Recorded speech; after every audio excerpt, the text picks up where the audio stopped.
여러분 안녕하세요. Welcome back to K-Learn Korean Language Training, your quality affordable Korean language training since 2016.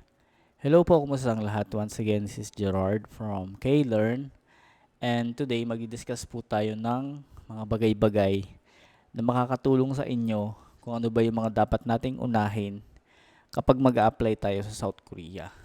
Okay? Una sa lahat, sa mga nagtatanong kung legit ba kami, okay? Check the page. Ayan po. Since 2016 po kami, so mag-8 years na to sa August. Makikita nyo naman sa page yung mga posts namin, and then yung mga, ayan, yung mga likes and followers po namin. And then, um, madami kasing mga ibang mga pages lang na parang magaling mag-promote, pero hindi legit kasi nga bago lang yung page ganun. So ito si K-Learn, tagal na po ito, since 2016 pa siya. So kung kayo nagdududa, tanggalin niyo yon kasi ito wala kaming record na nang i-scam, wala kaming record na ganun. So ito mura lang yung tuition fee namin kasi pure on pagtulong talaga sa mga interested na mag-aral. Makapunta sa South Korea kasi marami ang learning center since nag-start yung process ng Korea. Na sobrang mahal naman ng mga tuition fee po nila. Okay? So yun lang, again, pag-uusapan natin today is, ayan, kung ano ang dapat nating unahin kapag mag-a-apply sa South Korea. Okay? Ito yung mga gagawa ko ng mga gantong topic para matulungan din kayo makapag-decide sa mga dapat nyong gawin. Okay? Kasi naniniwala ako na marami ang mga nagsa-self-study pa din. So una sa lahat, um, na dapat mong gawin, maghanap ka ng learning center na maasahan, syempre. Yung ano lang, affordable, budget meal, kumbaga. So, sa mga hindi pa nakakaalam, si K-Learn, 4,000 pesos lang po yung enrollment fee. Okay, so kung i-consider mo kami, pwede kang mag-enroll sa amin at kami na yung mag-a-assist sa iyo. Una sa lahat, maghahanap ka ng learning center mo na magga-guide sa iyo sa buong process. Kasi pag wala kang learning center, aasa ka lang sa mga pages, sa mga group page, no? Ang daming mga fake news na lumalabas. Isa pa sa sakit ng ulo yun. Pero pag meron kang learning center, um, may magga-guide na sa'yo. Okay? Remind ko lang kayo na yung pag-aaral ng kahit anong language, hindi naman nagre-require yan ng sobrang mahal na tuition fee. So, kung meron ka makikita na affordable, dun ka kung saan ka makakatipid. Okay? So, ayun yung una mong gagawin, syempre, maghanap ka ng learning center na maaasahan at affordable. So, for example, nakahanap ka na, di ba? Or hindi ka pa nakahanap, hindi ka pa nakapag-decide kung mag-aaral ka ba or what, pero gusto mong makapunta sa South Korea, gusto mong makaalis, di ba? So kung napapanood mo tong video na to, alam ko interested ka na magtrabaho sa South Korea. Gusto mong sumahod ng 100,000 basic salary. May kaibigan ka na nasa South Korea. May kapatid ka na nasa South Korea. May katrabaho ka na nasa South Korea ngayon. At ang ganda ng mga ano nila, ng buhay nila dahil mataas nga yung sahod. Nakakaipon sila, nakapag-invest sila sa mga bagay-bagay na gusto nila. Okay? So kung nanonood ka sa video na to, ibig sabihin, interesado ka, tapusin mo yung video para magkaroon ka ng idea kung ano ba talaga yung mga dapat natin gagawin. O yan, naglagay ako ng option dyan. Number 1, mag-aaral ka na ba agad? Or number 2, maghihintay ka muna ng registration. Okay, based on my experience, iba-iba yung mga gusto ng mga nag-apply sa South Korea. Okay?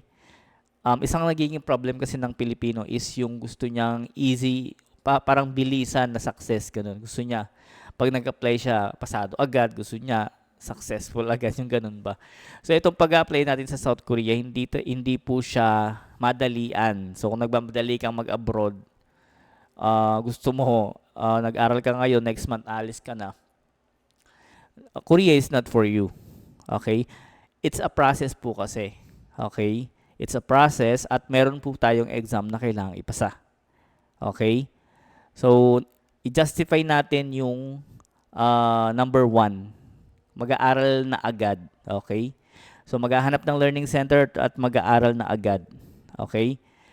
Nilagay ko siya sa number 1 kasi ito yung best option. Kung desidido ka talagang mag-aral, tagalin mo yung duda. Magtiwala ka sa sarili mo.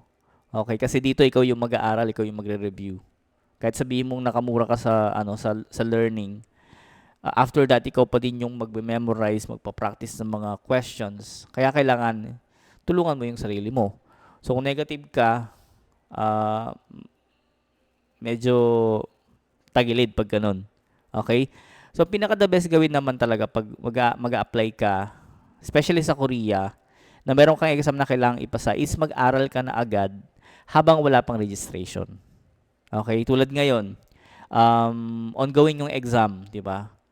So pag hindi nila na-hit yung quota, biglang magkakaroon na namang ng registration. Tapos hindi ka pa nakapag-aral, 'di ba? So mag-aaral ka kaagad habang walang registration kasi meron kang exam na kailangang ipasa. Kung mag-aaral ka ng maaga, mas mahaba, mas matagal yung registration, mas maganda kasi language po 'yan. Okay, hindi lang tayo magte-take ng exam, kailangan natin siyang ipasa. Okay? Mag-aral ka agad kasi may exam ka na ipapasa. Sa mga interesado, guys, hindi lang kayo mag-aaral. Hindi lang kayo mag-exam, okay? Hindi lang kayo mag-exam sa DMW kasi requirements yung pag-exam. Okay, kailangan din po nating ipasa yung exam. Okay? So dito sa amin, tinuturuan namin yung student, especially sa mga questions, ng mga Korean questions, ganyan. Sinasabi namin sa kanila yung mga pwedeng mangyari, yung mga... So dito sinasabi talaga lahat. Okay? Mag-aaral ka ng maaga kasi um, need po na makapasa sa exam. So, mahaba yung review mo, nag-aral ka ng maaga, makakadami ka, malaki yung chance mo na makapasa sa exam. Okay? I guess na-justify na natin yung number 1. Kailangan mo talagang mag-aral ng maaga.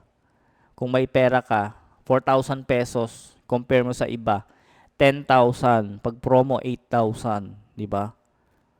So kahit saan ka pa sa Pilipinas, pwede ka namin i-assist. Okay, kahit sa online. Hindi ganun kahirap ang pag-apply or pag-aaral ng Korean. Basta magtitiwala ka sa sarili mo, sisipagan mo sa pag-aaral syempre. Kasi ikaw yung mag-exam. Okay? So kailangan marunong ka mag-adjust, kailangan gustuhin mo yung ginagawa mo. Okay? Tapos, huwag ka matakot sumubok. Kahit online yan, since pandemic, ayun yung mga umaalis namin ngayon, nakakaalis namin ngayon. Puro online na po yan sila, iba-ibang location sila sa Pilipinas. Nag-skill test sila, ina-assist namin sila, tinitrain namin sila through online din.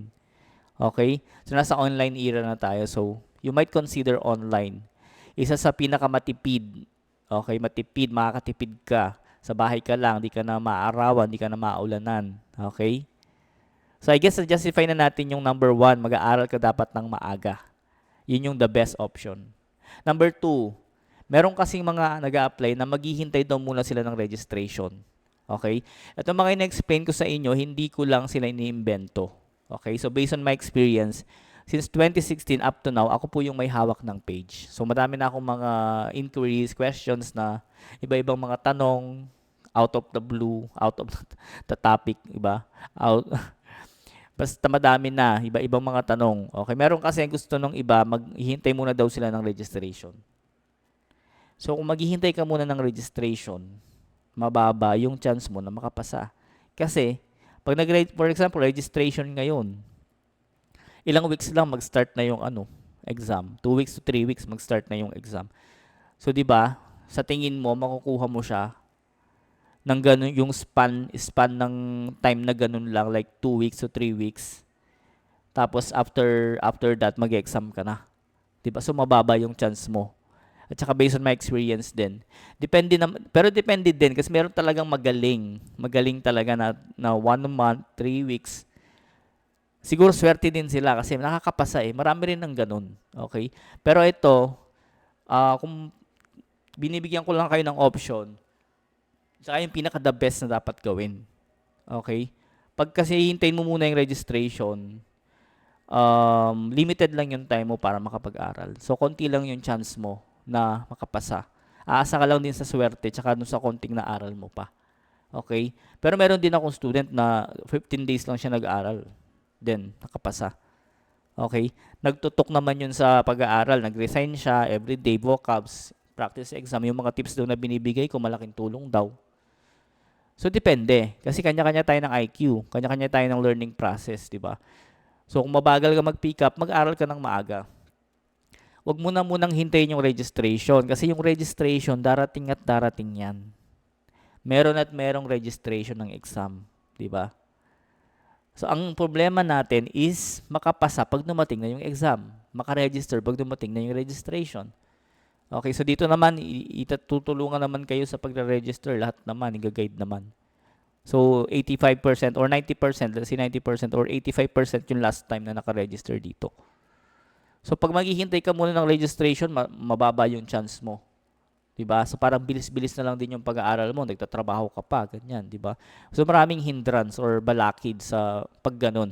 Pero pag nag-aaral ka kaagad, bawa, nakita mo yung classmate mo nasa Korea or yung katrabaho mo dati nasa Korea, laki na nung bahay, daming investment. So, wag ka nang mag-alangan. Mag-online class ka na, mag-aral ka na. Okay? Kasi kahit kapag mag-exam ka, dun ka palang pupunta ng POVA. Tsaka pag magpapasa ng requirements. So, no need. Sa face-to-face, mamamasahe ka pa, di ba? Maulanan ka pa. Umuubo yung katabi mo sa jeep, nahawahan ka pa, di ba? So marami, mas maganda talaga yung online kaysa sa face-to-face. Lalo na ngayon, madaming mga sakit na naglilipa na tapos di mo ma-predict yung weather. 'Di ba? Tipid ka pa sa online class, hindi ka na mamamasahe, nasa bahay ka lang. Okay? Yung papamasahe mo, i-data mo na lang siya. You can study naman using phone via Zoom, 'di ba? So itong video na to, ayan, binibigyan ko kayo ng option at yung mga dapat nyong gawin po or yung mas magandang dapat gawin sa pag-apply. Sa mga nanonood ng video, tapusin nyo, i-share nyo. Alam ko, interesado kayo na pagtrabaho, kulang lang kayo sa sa push or sa tiwala. So si K-Learn, maraming nagtitiwala dito since 2016. Okay, tuloy-tuloy lang kami sa pagbibigay ng mga quality affordable services, 4,000 pesos. Okay. I-guide ka na namin throughout the process. So, kung interested ka, kung kinurot ka na ng puso mo na ang ganda yata sa Korea, start mo na, mag-aral ka na. Kasi yun yung pinaka-the best na dapat mong gawin. Huwag ka nang magpatumpik-tumpik. I-start mo na, mag-enroll ka na, may ipon ka, di ba? 4,000 pesos, ano lang yun? Mahal pa yung cellphone mo, di ba? Mahal pa yung cellphone mo. Kesa sa enrollment fee, na pag pumasa ka, meron kang 100,000 basic salary. So I guess that's all for this video. Maraming salamat sa panonood. Sana na-appreciate nyo yung mga ginagawa namin gantong video. Kung pwede, paki-like nyo, paki-share nyo, paki-subscribe yung mga TikTok and YouTube channel namin. Ibalita nyo na merong nag-exist na K-Learn na quality affordable. Okay? Kaya namin kayong i-assist throughout the process hanggang sa makaalis kayo via online class and online assistance. Okay? Mga Lods, alam na natin, yung number 1 ang dapat nating piliin. Mag-aral agad para makapasa sa exam. Once again, this is Sir Gerard. Maraming salamat sa panonood ng video. And you have a nice day po. Bye!